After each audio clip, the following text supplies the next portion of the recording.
ദൈവനാമം മഹത്വപ്പെടുമാറാകട്ടെ. വളരെ ആഴമായ ബൈബിൾ ക്ലാസ് പരമ്പരകൾക്ക് ശേഷമാണ് ഞാനിപ്പോഴ് വീണ്ടും ദൈവവചനവുമായിട്ട് നിൽക്കുന്നത്. അവസാനം നമ്മൾ ശമൂവേലിൻ്റെ ജീവിതത്തെക്കുറിച്ച് പഠിച്ചുകൊണ്ടിരിക്കുകയായിരുന്നു. വളരെ ആഴമായിട്ട്, വളരെ വിശദമായിട്ട്, വളരെ പ്രയോജനകരമായ രീതിയിലുള്ള പാഠങ്ങളാണ് ഈ ദിവസങ്ങളിൽ നമ്മൾ പഠിച്ചുകൊണ്ടിരുന്നത്. ഇത്തവണത്തെ സീരീസിൽ ഞാൻ ആത്മവരങ്ങൾ, അതുപോലെ ആത്മഫലങ്ങൾ, സ്നാനം, ഇങ്ങനെ 3 പ്രധാനപ്പെട്ട വിഷയങ്ങളാണ് കവർ ചെയ്യണമെന്ന് ആഗ്രഹിക്കുന്നത്. നമുക്കെല്ലാവർക്കും പ്രാർത്ഥനയോടുകൂടെ ആയിരിക്കാം. ദൈവം നമ്മളെ സഹായിക്കട്ടെ. അധിക മുഖവുര കൂടാതെ ഞാൻ വിഷയത്തിലേക്ക് പോകാം എന്ന് വിചാരിക്കുന്നു. നമുക്കറിയാം, ഒരാൾ വിശ്വാസിയാകുന്നത് തന്നെ ആത്മാവിൻ്റെ പ്രവർത്തനം കൊണ്ടാണ്. സുവിശേഷീകരണത്തിന് അല്ലെങ്കിൽ രക്ഷിക്കപ്പെടുന്നതിന് മുമ്പ് തന്നെ ആത്മാവ് ഒരാളുടെ ഹൃദയത്തെ സ്വാധീനിച്ചെങ്കിലേ, അല്ലെങ്കിൽ ഹൃദയത്തിൽ പ്രവർത്തിച്ചെങ്കിലേ ആ ആളിന്, അങ്ങനെ ഒരാളിന് രക്ഷിക്കപ്പെടാനായിട്ട്, അല്ലെങ്കിൽ യേശുക്രിസ്തുവിനെ കർത്താവായിട്ട് സ്വീകരിക്കാനായിട്ട് സാധിക്കത്തുള്ളൂ. മാത്രമല്ല, അങ്ങനെ ഒരാൾ രക്ഷിക്കപ്പെട്ടാൽ ആ ആളിൻ്റെ പുനർജനനം, അല്ലെങ്കിൽ ആ റീജനറേഷൻ, അവരെ രൂപാന്തരപ്പെടുത്തുന്ന ആ പ്രക്രിയ, അല്ലെങ്കിൽ ആ രക്ഷയുടെ ആ നിമിഷത്തിൽ നടക്കുന്ന പുതുസൃഷ്ടിവൽക്കരണം, അതും പരിശുദ്ധാത്മാവിൻ്റെ പങ്ക് തന്നെയാണ്. മാത്രമല്ല, അത് കഴിഞ്ഞാൽ, വിശ്വാസിയായി കഴിഞ്ഞാൽ, വിശ്വാസ ജീവിതത്തിൽ അനുദിനമെന്നോണം ഒരു നിമിഷം പോലും ഒഴിവാക്കാനാവാത്ത വിധം പരിശുദ്ധാത്മാവിൻ്റെ നമ്മളുടെ ഉള്ളിലുള്ള പ്രവർത്തനം നമുക്ക് ഏറ്റവും അത്യാവശ്യമാണ്. പരിശുദ്ധാത്മാവിൻ്റെ വാസം നമ്മളിൽ ഇല്ലായിരുന്നു എങ്കിൽ നമുക്ക് ഒരിക്കലും നിലനിൽക്കാനായിട്ട് സാധിക്കത്തില്ലായിരുന്നു. ഞാൻ പരിശുദ്ധാത്മാവിൻ്റെ ദൈവത്വം അതുപോലെയുള്ള വിഷയങ്ങൾ വാസ്തവത്തിൽ കവർ ചെയ്യേണ്ടതാണ്. എന്നാൽ നമ്മൾ നേരത്തെ ആ വിഷയങ്ങൾ പലപ്പോഴായിട്ട് ചിന്തിച്ചിട്ടുള്ളത് കൊണ്ട് ഞാൻ ആ വിഷയങ്ങളിലേക്ക് പോകുന്നില്ല. എന്നാൽ സാക്ഷാൽ സർവവല്ലഭനായ, സർവശക്തനായ, ത്രിയേകത്വത്തിലെ 3ാമത്തെ വ്യക്തിത്വമായ പരിശുദ്ധാത്മാവ് നമ്മുടെ ഉള്ളിൽ വസിച്ച് അങ്ങനെയാണ് നമ്മളെ നിലനിർത്തി പോകുന്നത്. നമ്മൾ വാസ്തവത്തിൽ എത്രയോ ധന്യരാണ്. ദൈവത്വത്തിലെ അല്ലെങ്കിൽ ത്രിയേകത്വത്തിലെ 3ാമത്തെ വ്യക്തിത്വം നമ്മുടെ ഉള്ളിൽ വസിച്ച് നമ്മളെ നടത്തിക്കൊണ്ടുപോകുന്ന ദൈവത്തിൻ്റെ കൃപ എത്ര ധന്യമായതാണ്. എന്നാൽ ഞാൻ ഇവിടെ ആ വിഷയങ്ങളിലേക്ക് അധികം ആഴത്തിലേക്ക് പോകാനായിട്ട് ആഗ്രഹിക്കുന്നില്ല. നമ്മൾ കൂടുതലും ആത്മവരങ്ങൾ എന്നുള്ള വിഷയത്തിൽ ഒതുങ്ങി നിന്ന് ഇന്നത്തെ ചിന്ത ക്രമീകരിക്കാം എന്നാണ് ഞാൻ വിചാരിക്കുന്നത്. വിശ്വാസികളുടെ ആത്മാവിൻ്റെ പ്രവർത്തനം വളരെ ബ്രോഡായിട്ട് നമ്മൾ 2ആയിട്ട് തിരിക്കാനായിട്ട് സാധിക്കും. അതിനെ വേണേൽ പിന്നെയും പല അവാന്തര വിഭാഗങ്ങളായിട്ട് തിരിക്കാം. എന്നാൽ പൊതുവായിട്ട് 2ആയിട്ട് തിരിക്കാം. പരിശുദ്ധാത്മാവ് നമുക്ക് ആത്മവരങ്ങൾ നൽകുന്നു, ആവശ്യത്തിനുള്ള ആത്മവരങ്ങൾ നൽകുന്നു. പരിശുദ്ധാത്മാവ് ചെയ്യുന്ന ഒരു വലിയ പ്രവർത്തനം ഇതാണ് നമ്മുടെ പ്രവർത്തനങ്ങൾക്കായിട്ട്, നമ്മൾ മുന്നോട്ട് പോകാനായിട്ട്, പ്രവർത്തിക്കാനായിട്ട് വാസ്തവത്തിൽ നമ്മുടെ മുതൽ മുടക്ക്, അല്ലെങ്കിൽ നമ്മുടെ ക്യാപിറ്റൽ, അല്ലെങ്കിൽ നമുക്ക് ലഭ്യമായ വിഭവം ഈ പരിശുദ്ധാത്മ വരങ്ങളാണ്. 2ാമതായിട്ട് ആത്മ നിറവ് നൽകുന്നു. നമ്മളിൽ പരിശുദ്ധാത്മ നിറവ് തന്ന് നമ്മളെ തന്നെ അനുദിനമെന്നോണം യേശുക്രിസ്തുവിന്റെ സ്വരൂപത്തോട് അനുരൂപരാക്കുന്നു. അങ്ങനെ നമ്മളെന്നുള്ള വ്യക്തികളിൽ വലിയ രൂപാന്തരം വരുത്തുന്ന ദൈവത്തിൻ്റെ ആ പരിശുദ്ധാത്മാവിൻ്റെ ആ പ്രവർത്തനം, അതിൽ നമുക്ക് വേറെ ഒരുപാട് അവാന്തര വിഭാഗങ്ങൾ അതിൻ്റെ അടിയിൽ ഉൾപ്പെടുത്താനായിട്ട് സാധിക്കും. അങ്ങനെ 2 വിധത്തിൽ പൊതുവായി പറഞ്ഞാൽ പരിശുദ്ധാത്മാവ് ഒരു വിശ്വാസിയിൽ പ്രവർത്തിക്കുന്നു. ഞാൻ നേരത്തെ പറഞ്ഞതുപോലെ വിശ്വാസിയാകുന്നതിന് മുമ്പേ പരിശുദ്ധാത്മാവ് നമ്മളിൽ പ്രവർത്തിക്കുന്നുണ്ട്. എന്നാൽ നമ്മുടെ ഈ കോണ്ടെക്സ്റ്റിൽ ഒരു വിശ്വാസിയിൽ പരിശുദ്ധാത്മാവ് പ്രവർത്തിക്കുന്നതിനെ കുറിച്ചാണ് ഞാൻ കൂടുതൽ പ്രാധാന്യം കൊടുക്കുന്നത്. എന്താണ് ആത്മവരം? ഒരു നിർവചനം കൊടുത്താൽ, A spiritual gift is A special divine empowerment bestowed on each believer by the Holy Spirit. ഓരോ വിശ്വാസിയിലും പ്രത്യേകമായിട്ട് ദൈവം നൽകുന്ന അല്ലെങ്കിൽ പകർന്നു തരുന്ന ഒരു പ്രത്യേക കഴിവാണ്, ഒരു പ്രത്യേക ശാക്തീകരണമാണ് ആത്മവരം. ഓരോ വിശ്വാസിയിലും ദൈവം പ്രത്യേകമായിട്ട് പകർന്നു നൽകുന്ന ഒരു പ്രത്യേക തരം ശാക്തീകരണമാണ്, നമ്മളെ ശക്തിപ്പെടുത്തുന്ന, നമ്മളെ ശക്തീകരിക്കുന്ന അങ്ങനെയുള്ള ഒരു ശാക്തീകരണമാണ് വാസ്തവത്തില് ഈ ആത്മവരം എന്ന് പറയും. നമുക്കറിയാം, കർത്താവിൻ്റെ ശിഷ്യന്മാർ പോലും 3.5 വർഷത്തോളം യേശുക്രിസ്തുവിൻ്റെ നേരിട്ടുള്ള പരിശീലനത്തിൽ യേശുക്രിസ്തുവിൻ്റെ സ്കൂളിൽ പഠിച്ചവരാ. എന്നാൽ അവരവസാനം വരെയും എത്ര ദുർബലരായിരുന്നു എന്ന് തിരുവചനം വായിക്കുമ്പം നമുക്കറിയാനായിട്ട് സാധിക്കും. യേശുക്രിസ്തുവിൻ്റെ ക്രൂശീകരണ സമയത്ത് പോലും അവനെ വിട്ട് ഓടിയൊളിക്കുന്ന, പീഡനത്തെ ഭയക്കുന്ന, മറ്റുള്ളവരെ ഭയക്കുന്ന അങ്ങനെയുള്ള ഒരു കൂട്ടം, ടിമിഡായിട്ടുള്ള, ഭീരുക്കളായിട്ടുള്ള ഒരു കൂട്ടരായിരുന്നു വാസ്തവത്തില് അപ്പോസ്തലന്മാരും കർത്താവിൻ്റെ ശിഷ്യന്മാരൊക്കെ തന്നെ. എന്നാൽ ക്രൂശീകരണത്തിന് ശേഷം, പരിശുദ്ധാത്മാവ് വന്നതിന് ശേഷം അവരുടെ ജീവിതത്തിലുള്ള രൂപാന്തരം നോക്കിയാൽ എന്താണ് ആത്മവരങ്ങൾ ഒരാളിൽ വരുത്തുന്ന വ്യതിയാനം, അല്ലെങ്കിൽ പരിശുദ്ധാത്മാവ് ഒരാൾക്ക് നൽകുന്ന ശാക്തീകരണം എന്ന് നമുക്ക് മനസ്സിലാക്കാനായിട്ട് സാധിക്കും. യേശുക്രിസ്തുവിനെ തള്ളിപ്പറഞ്ഞ പത്രോസിനെ കുറിച്ച് ചരിത്രം പറയുന്നത്, തന്നെ ക്രൂശിക്കാൻ തുടങ്ങിയപ്പോൾ വളരെ ധൈര്യത്തോടെ തന്നെ ക്രൂശിക്കുന്നവരെ നേരിടുകയും, എന്നെ നിങ്ങൾ ദയവായിട്ട് തലകീഴായിട്ട് ക്രൂശിച്ചാൽ മതി എന്ന് പറയത്തക്ക വിധത്തില്, ക്രൂശീകരണത്തെ സ്വയം വരിക്കത്തക്ക വിധത്തില് അവനൊരു ശക്തനായി മാറി എന്നാണ് ചരിത്ര രേഖകളിൽ നമ്മൾ വായിക്കുന്നത്. വാസ്തവത്തില് ബൈബിളിൽ അത് കാണുന്നില്ല എങ്കിലും ചരിത്ര പണ്ഡിതന്മാർ പറയുന്നത് പത്രോസിന്റെ ജീവിതത്തിലെ ശാക്തീകരണം അത്ര മേലായിരുന്നു എന്നാണ്. അപ്പൊ ഏത് ഭീരുവിനെയും ഏത് ബലഹീനനെയും ശക്തീകരിക്കുന്ന ദൈവത്തിന്റെ ഒരു പ്രത്യേകമായ ദാനമാണ് ആത്മവരം എന്ന് പറയുന്നത്. അതുപോലെ each believer is given the exact gifts and resources needed to fulfil their role in the body of Christ. കർത്താവിൻ്റെ ശരീരമാകുന്ന സഭയിൽ ഓരോ വിശ്വാസിക്കും വേണ്ടി കർത്താവ് എന്ത് പങ്ക് ഉദ്ദേശിച്ചിട്ടുണ്ട്, ആ പങ്ക് കൃത്യമായിട്ട് നിർവഹിക്കത്തക്ക വിധത്തില് ദൈവം ഓരോരുത്തർക്കും നൽകുന്ന നല്ല ദാനമാണ് ആത്മവരം. അതായത് സർവശക്തനായ ദൈവത്തിന് ലോക സൃഷ്ടിക്ക് മുമ്പേ തന്നെ നമ്മളെ ഓരോരുത്തരെ കുറിച്ചും, നമ്മുടെ ജീവിതത്തിൻ്റെ ഓരോ ഘട്ടത്തിലും, നമ്മൾ ആയിരിക്കുന്നിടത്തൊക്കെയും, പ്രത്യേകിച്ച് നമ്മൾ ആയിരിക്കുന്ന കർത്താവിൻ്റെ സഭയാകുന്ന ശരീരത്തില്, ആ ശരീരത്തിലെ അംഗങ്ങളായ അല്ലെങ്കിൽ അവയവങ്ങളായ നമുക്ക് എന്ത് പങ്കുണ്ടായിരിക്കണം എന്ന് ദൈവം നിശ്ചയിച്ചു വെച്ചിട്ടുണ്ട്. ആ അനാദി നിർണയത്തിനനുസരിച്ചുള്ള വിഭവങ്ങള് നമുക്ക് തരുന്ന പ്രക്രിയയാണ് ആത്മവരത്തിലൂടെ കർത്താവ് നിർവഹിക്കുന്നത്. ഞാൻ ഒരു കാര്യം കൂടെ മുന്നമേ പറയേണ്ടതുണ്ട്. ഒരു പണ്ഡിതോചിതമായ ഒരു പഠനത്തെക്കാൾ ഉപരി നമ്മളെ തന്നെ കണ്ടറിയാനും, നമ്മുടെ ജീവിതത്തെ നമുക്കൊന്ന് വീണ്ടും സന്ദർശിക്കാനും, ഒന്ന് പുനഃപരിശോധിക്കാനും, നമ്മുടെ ജീവിതത്തിലെ കുറവുകൾ കണ്ടെത്തി പരിഹരിക്കാനുമായിട്ടാണ് ഈ ക്ലാസ്സിലൂടെ ഞാൻ പ്രാർത്ഥനാ പുരസ്സരം ആഗ്രഹിക്കുന്നത്. അപ്പം അതുകൊണ്ട് ഇതിൻ്റെ പ്രായോഗിക ആപ്ലിക്കേഷൻ, അല്ലെങ്കിൽ നമ്മുടെ ജീവിതത്തിൽ അതെങ്ങനെ കൊണ്ടുവരാമെന്നുള്ളതിനെക്കുറിച്ച് നമ്മൾ ചിന്തിച്ചുകൊണ്ട് ക്ലാസ് തുടരണം എന്ന് എനിക്ക് പ്രത്യേക ഒരു അപേക്ഷയുണ്ട്. അപ്പം ഓരോ വിശ്വാസിക്കും കർത്താവിൻ്റെ ശരീരമാകുന്ന സഭയില് ഒരു പങ്ക് ദൈവം നിർവചിച്ചു വെച്ചിട്ടുണ്ട്, തീരുമാനിച്ചു വെച്ചിട്ടുണ്ട്. ദൈവത്തിന് യാതൊരു അക്ഷോക്യസവുമില്ല. അതത് സമയത്ത് ഇന്നാളില്ലെങ്കിൽ ഇന്നാളിരിക്കട്ടെ എന്ന് ദൈവം ചിന്തിക്കുന്ന പ്രശ്നമേ ഉദിക്കുന്നില്ല. നമ്മൾ ഓരോരുത്തരെയും കുറിച്ച് യേശുക്രിസ്തുവിന്റെ സഭയാകുന്ന ശരീരത്തില് നമ്മൾ എന്താണ് നിർവഹിക്കേണ്ടതെന്ന് ദൈവം ലോകസ്ഥാപനത്തിനു മുമ്പേ നിശ്ചയിച്ചു വെച്ചിട്ടുണ്ട്. ഓരോരുത്തർക്കും ഉള്ള ഒരു പങ്ക്.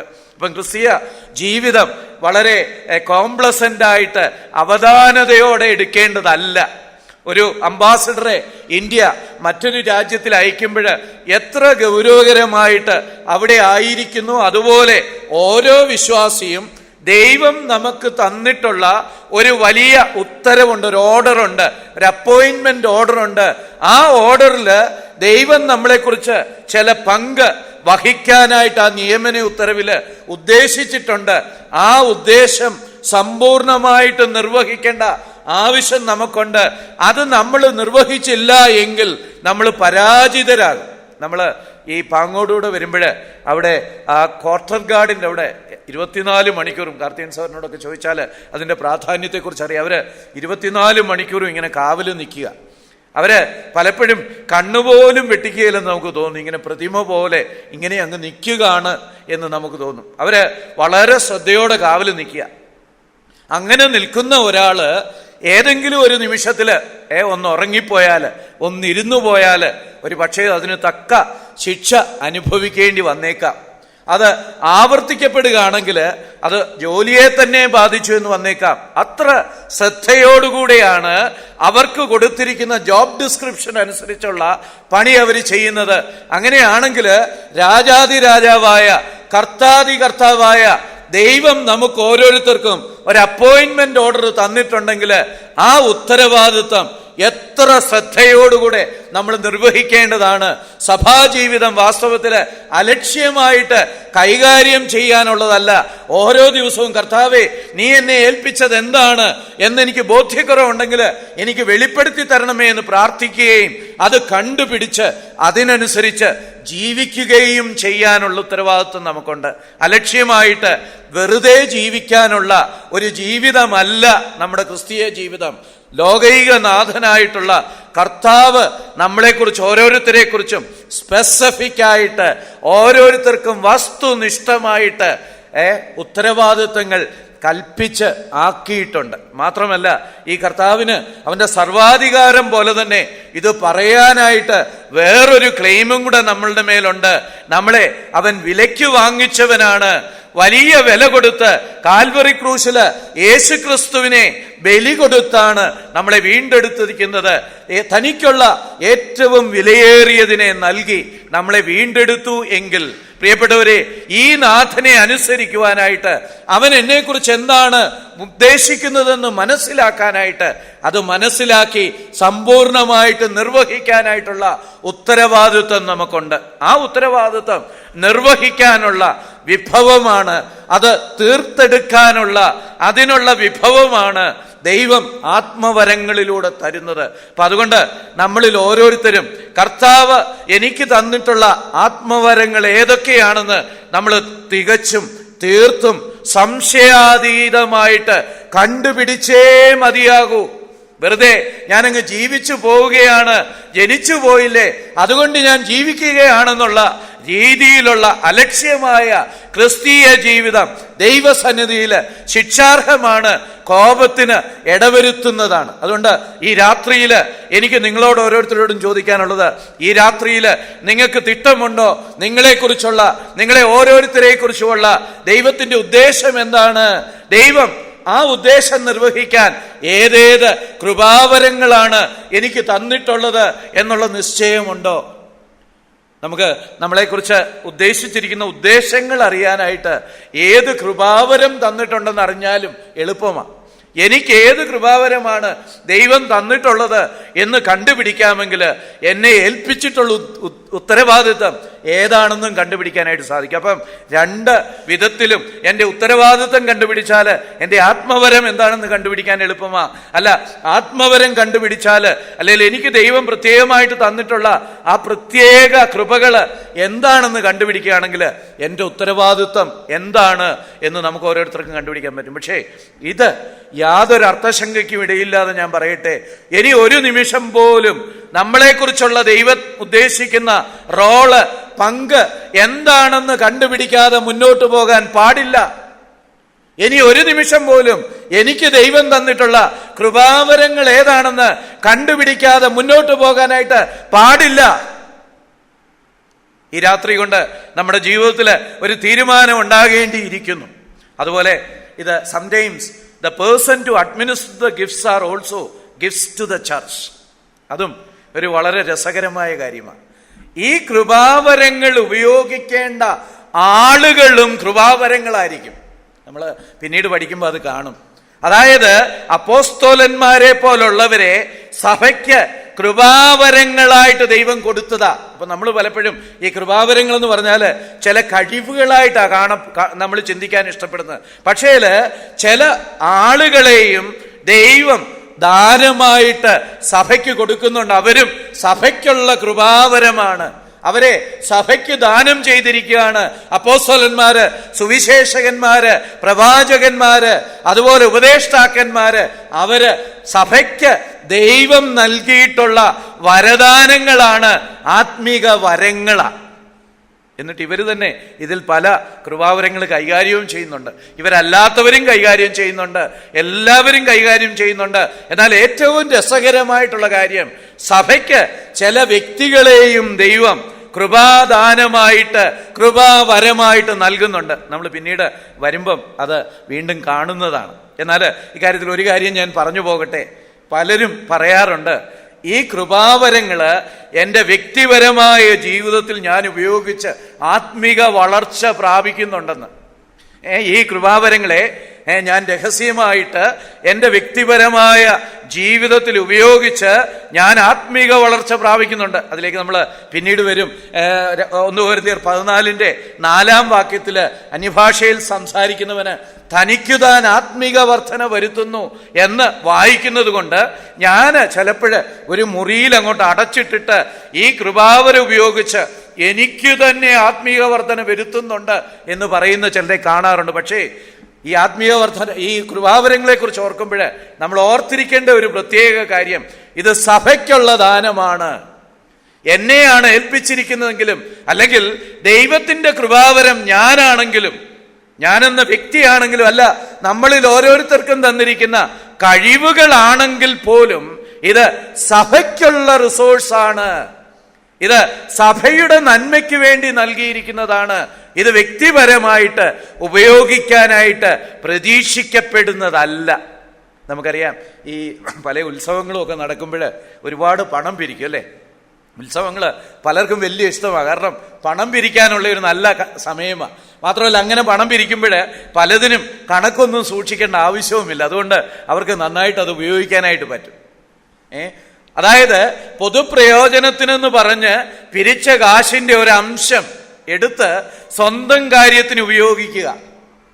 ചില പള്ളികളിലൊക്കെ അങ്ങനെ നടക്കാറുണ്ട്. അതിനെക്കുറിച്ചുള്ള ഒരുപാട് കോൺട്രവേഴ്സികൾ, ഒരുപാട് അതിനെക്കുറിച്ചുള്ള വാർത്തകളൊക്കെ ഈ ദിവസങ്ങളിൽ നമ്മൾ കാണുന്നുണ്ട്. പൊതുപ്രയോജനത്തിന് നൽകിയിട്ടുള്ളത് ചിലർ സ്വന്തം കാര്യത്തിന് വേണ്ടി ഉപയോഗിക്കുക. അതിനെ എന്ത് വിളിക്കാം? മോഷണമെന്ന് വിളിക്കാം അല്ലേ? അപ്പൊ ഏതെങ്കിലും കൃപാവരം ഞാൻ എൻ്റെ വ്യക്തിപരമായിട്ടുള്ള ആവശ്യത്തിന് വേണ്ടി ഉപയോഗിച്ചാൽ അത് ദൈവം പ്രതീക്ഷിക്കുന്നതല്ല, അത് മോഷണത്തിന് തുല്യമാണ്.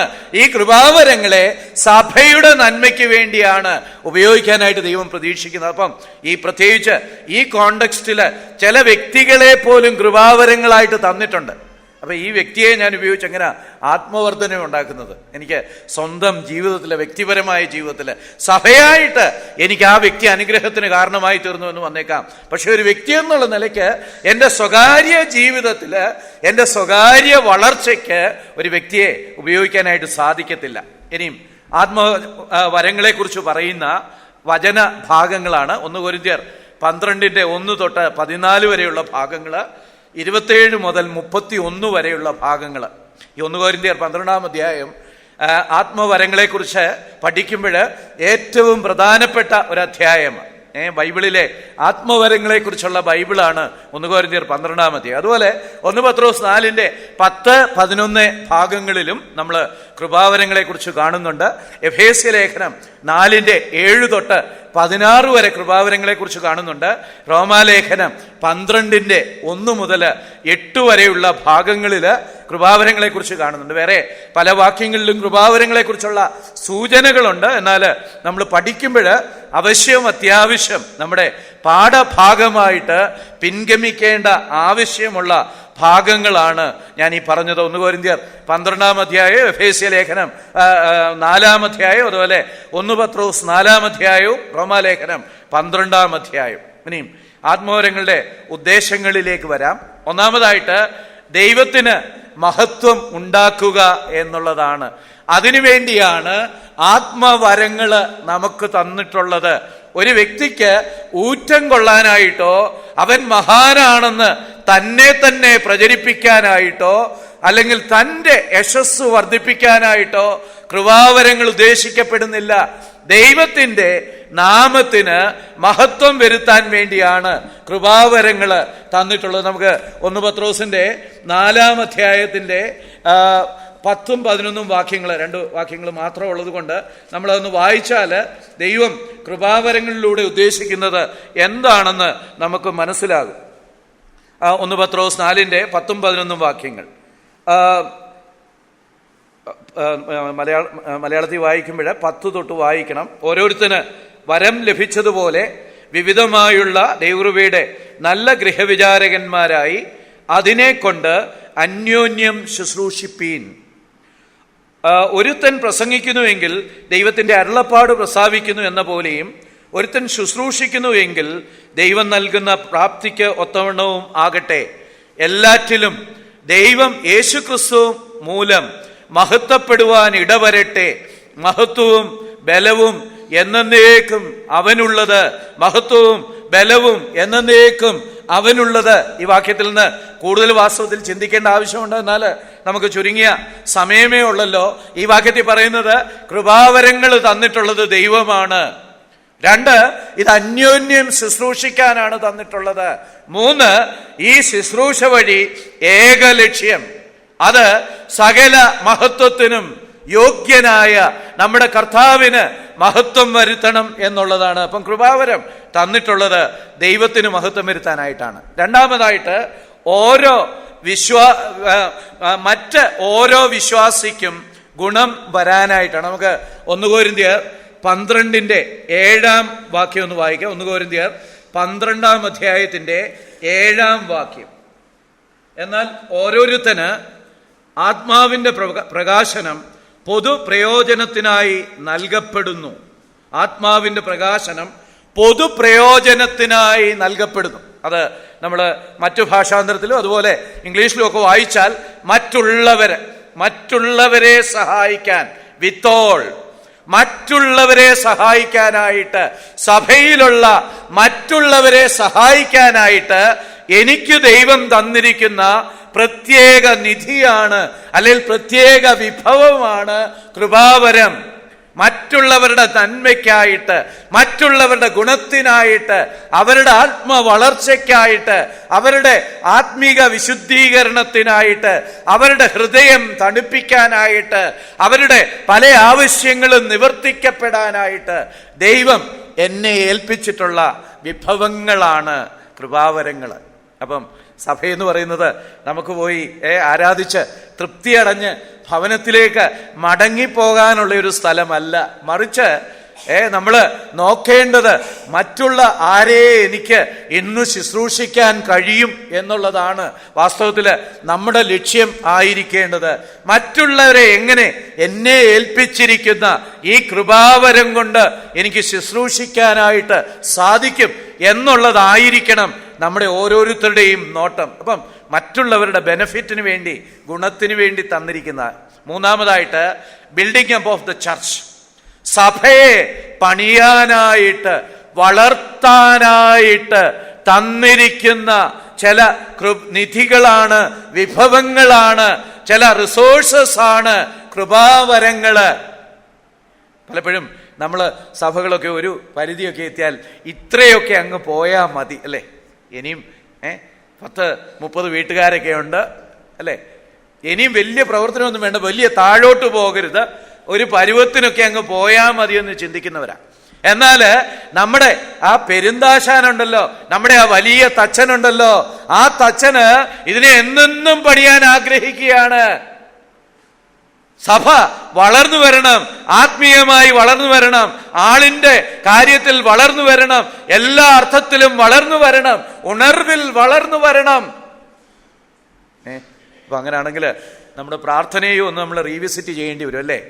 ഇപ്പം നമ്മുടെ നമേ പ്രാർത്ഥന. നമ്മുടെ എല്ലാം വ്യക്തിപരമായിട്ടുള്ള കാര്യങ്ങൾക്ക് വേണ്ടി നമ്മൾ നമേ എന്നും പറഞ്ഞ് ജോലി തരണമേ, അല്ലെ കല്യാണം നടക്കണമേ എന്നൊക്കെ പറഞ്ഞ് പ്രാർത്ഥിച്ചുകൊണ്ടിരിക്കുക. എന്നാൽ നോക്കുക, ദൈവം നമ്മളെ ഈ ഭൂമിയിലാക്കിയിരിക്കുന്നത് മറ്റുള്ളവരെ ശുശ്രൂഷിക്കുവാനായിട്ട്, ഈ സഭയെ പടുത്തുയർത്തുവാനായിട്ട്, ദൈവത്തിന് മഹത്വം ഉണ്ടാക്കാനായിട്ടാണ്.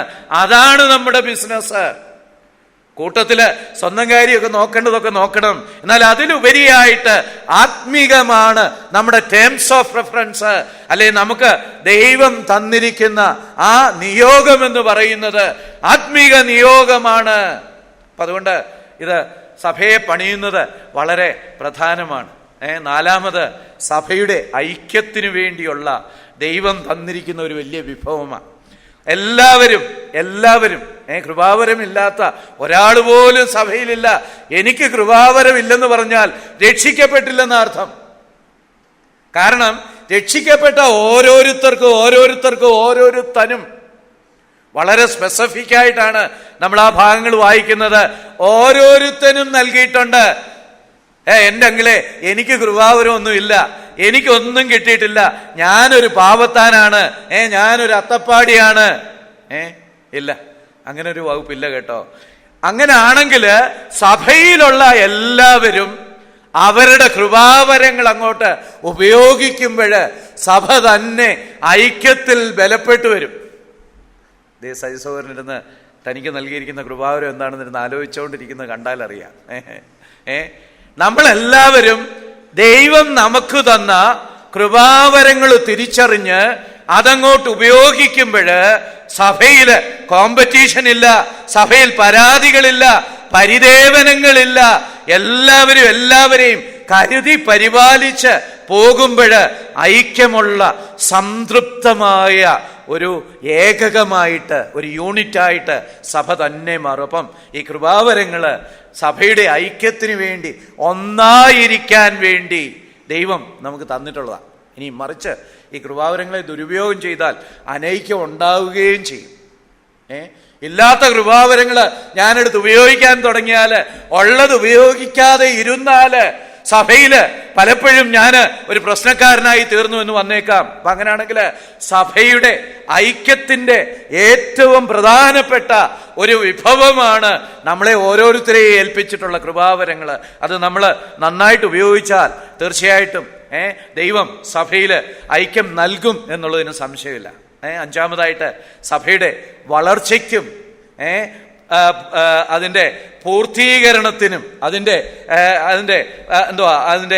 മെച്യൂരിറ്റിയിലേക്ക് വരുന്നതിന്, അതിൻ്റെ ആ വളർച്ചയിലേക്ക് വരുന്നതിനും ദൈവം നമുക്ക് തന്നിട്ടുള്ള വിഭവങ്ങളാണ്. സഭ വളരാനായിട്ട്, ആ വളർച്ച എന്ന് പറയുന്ന ആളിൻ്റെ എണ്ണത്തിലുള്ള വളർച്ച മാത്രമല്ല, ആത്മീകമായിട്ടുള്ള വളർച്ച. സഭ അതിൻ്റെ മെച്യൂരിറ്റി പ്രാപിക്കുക, പൂർത്തീകരണം പ്രാപിക്കുക, അത് ഏറ്റവും ഉന്നതമായ ആത്മീക നിലവാരത്തിലേക്ക് വരിക, അതിനും കൂടെ ദൈവം തന്നിരിക്കുന്നതാണ് ആത്മവരങ്ങളും ആത്മഫലങ്ങളും തമ്മിൽ പലപ്പോഴും നമ്മൾ കൺഫ്യൂസ് ചെയ്യാനുള്ള സാധ്യതയുണ്ട്. ആത്മവരങ്ങള് determines what he or she does. ഒരാള് പുറമേ ചെയ്യുന്നതിന് വേണ്ടി നൽകിയിട്ടുള്ളതാണ് ആത്മവരങ്ങൾ, ശുശ്രൂഷകൾക്കായിട്ട് നൽകിയിട്ടുള്ളതാണ്. എനിക്ക് പുറമേ പ്രവൃത്തി ചെയ്യാനായിട്ടുള്ളതാ. ഞാൻ എന്ത് ചെയ്യണമെന്നുള്ള ദൈവത്തിന്റെ ഹിതം വെളിപ്പെടുത്തുന്ന ഒരു മാർഗം കൂടെ ഏതാ കൃപാവരമെന്നറിയുന്നത്. അപ്പൊ ഇത് ഞാൻ എന്താണ് ചെയ്യേണ്ടത്, എന്നെ ദൈവം ഏൽപ്പിച്ചിരിക്കുന്ന ജോലി എന്താണെന്ന് എനിക്ക് കാണിച്ചു തരുന്ന ഒരു കൈച്ചൂണ്ടിയാണ്. എന്നാൽ ആത്മഫലങ്ങളെന്ന് പറഞ്ഞാൽ ഡിഫൈൻസ് ദ ക്രിസ്ത്യൻസ് ക്യാരക്ടർ. ഒരാളുടെ അകമേയുള്ള ആത്മസ്വഭാവം വെളിപ്പെടുത്തുന്നതാണ് ആത്മഫലങ്ങൾ. അത് പുറമേയുള്ള പ്രവർത്തനങ്ങളല്ല, അത് ഒരാൾ പ്രദർശനത്തിനായിട്ട് ഉപയോഗിക്കുന്നതല്ല. ആ ആളിന്റെ ഉള്ളില്, ആ ആളിന്റെ സ്വഭാവത്തില്, ആ ആളിന്റെ ക്യാരക്ടറില് ദൈവം വ്യതിയാനം വരുത്തുന്നതാണ് ഈ ആത്മഫലങ്ങൾ എന്ന് പറയുന്നത്. ആത്മഫലങ്ങള് അപ്പം മറ്റുള്ളവർ കാണുകയൊക്കെ ചെയ്യും. ഒരു മരത്തില് പഴങ്ങള് പഴുത്തു നിന്നാൽ അതില് പക്ഷികളും കിളികളും ഒക്കെ വരും, അതിൽ വന്ന് കൂടുവയ്ക്കുകയൊക്കെ ചെയ്യും. അത് മരം പ്രതീക്ഷിക്കാത്ത ഒരു കാര്യമാണ്. മരം താനേ ഇങ്ങനെ എല്ലാ വർഷവും സീസൺ ആകുമ്പോൾ മാമ്പു ഉതിർക്കുന്നു, മാവ് കായ്ക്കുന്നു, മാങ്ങ പഴുക്കുന്നു, മരം തന്നെ ഇങ്ങനെ ഫലങ്ങൾ ഉണ്ടാക്കുക. അപ്പൊ അത് ആരെയും കാണിക്കാൻ വേണ്ടിയല്ല മരം ചെയ്യുന്നത്, പക്ഷേ ഈ ആത്മഫലങ്ങൾ മറ്റുള്ളവരെ ആ മാവിലേക്ക് ആകർഷിക്കുമെന്നുള്ളതൊരു വസ്തുതയാണ്. അപ്പൊ ഇത് നമ്മുടെ ഇന്റേണൽ ക്യാരക്ടറിന്റെ, നമ്മുടെ സ്വഭാവത്തിന്റെ, നമ്മുടെ വൈശിഷ്ട്യത്തിന്റെ നാന്ദിയാണ്, അളവുകോലാണ് ആത്മഫലങ്ങൾ. ഇനിയും ഗിഫ്റ്റ്സ് ഡിഫറെന്റ് ഇൻഡിവിജ്വൽസ്. കൃപാവരങ്ങള് വ്യക്തികൾ തമ്മിൽ വ്യത്യസ്തപ്പെട്ടിരിക്കും. ഞാനിപ്പം ഇവിടെ വന്ന് പറയുക, ഇന്ന് എനിക്ക് ദൈവം വലിയൊരു ഗിഫ്റ്റ് തന്നു, 1 കിലോ ഓക്സിജൻ. സമ്മതിക്കുമോ? നിങ്ങൾ തന്നെ പറയും. ഞങ്ങൾക്കും കിട്ടിയെന്ന് പറയും അല്ലേ? എല്ലാവർക്കും കിട്ടിയില്ലേ? ഓക്സിജൻ കിട്ടിയോ? ഇന്ന് ഉണ്ട്, എല്ലാവർക്കും കിട്ടി. എല്ലാവർക്കും കിട്ടുന്ന ഒരെണ്ണത്തിനെ ഒരിക്കലും ഒരു വരമെന്ന് വിളിക്കാൻ പറ്റത്തില്ല. അതൊരു ദാനമാണ്. ഒരു കാര്യം വരമാകണമെങ്കിൽ അത് ഒരു വ്യക്തിക്ക് പ്രത്യേകമായിട്ടല്ലെങ്കിൽ ചില വ്യക്തികൾക്ക് പ്രത്യേകമായിട്ട് ലഭിച്ചതായിരിക്കണം. എല്ലാവർക്കും ലഭിക്കുന്ന ഒരു കാര്യത്തെ വരങ്ങളെന്ന് വിളിക്കത്തില്ല. മത്തായിയുടെ സുവിശേഷം 7-ാം അധ്യായത്തില് അവൻ ദുഷ്ടന്മാർക്കും നല്ലവർക്കും ഒക്കെ നല്ല ദാനങ്ങളെ കൊടുക്കുന്നവനാണെന്ന് വായിക്കുന്നുണ്ട്. മഴ പെയ്യുകയും വെയിൽ കൊടുക്കുകയൊക്കെ ചെയ്യുന്നുണ്ട്. അത് ദൈവത്തിന്റെ ദാനങ്ങളാ, അത് കൃപാവരങ്ങളല്ല. കാരണം ദുഷ്ടന്മാർക്ക് കൃപാവരം കൊടുക്കുന്ന വകുപ്പില്ലല്ലോ അല്ലേ? അപ്പൊ എല്ലാവർക്കും കൊടുക്കുന്ന കാര്യങ്ങള് ഒന്നും തന്നെ വരങ്ങളല്ല. ദൈവവചനം ഉൾപ്പെടെയുള്ള ദൈവവചനം ഒരു വരമല്ല, ഇത് ദൈവത്തിന്റെ ദാനമാണ്. ഇതെല്ലാവർക്കുമായിട്ടുള്ളതാണ്, എല്ലാവരും ഉപയോഗിക്കേണ്ടതാണ്. ഇതും വലിയൊരു കൺഫ്യൂഷന്റെ വിഷയം അല്ലേ?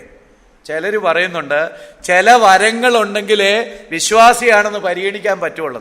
ഇതുപോലെ വചനവിരുദ്ധമായിട്ടുള്ള, ഇതുപോലെ തെറ്റായിട്ടുള്ള ഒരു പഠിപ്പിക്കല് ലോകത്തില്ലേയില്ല.